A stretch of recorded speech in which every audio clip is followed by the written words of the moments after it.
कल सीआरपीएफ की महिला बाइकर्स यहाँ से अपनी बाइक रैली की शुरुआत करेंगी, जो कि इधर से केवड़िया, जिसका नाम अब एकता नगर हो गया है, वहाँ तक यहाँ से जाएंगी।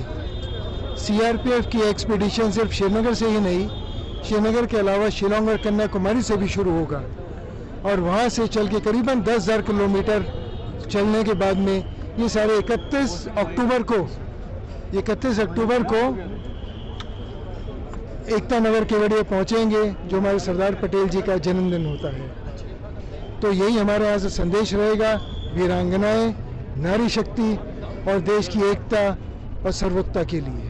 सर, अगर हम लाल चौक आप जम्मू कश्मीर में हमें विजिबल और ग्राउंड देख कल माननीय ऑनरेबल लेफ्टिनेंट गवर्नर साहब उपराज्यपाल जी हमारे फंक्शन के चीफ गेस्ट होंगे। कल भी आप सारे लोग आइएगा और मेन फंक्शन को उस टाइम पे कवर कीजिए। और अमन चैन और पीस कायम करने के लिए ही हम सारे यहाँ पर हैं और अमन चैन और पीस यहाँ पर रहेगा और हमेशा रहेगा।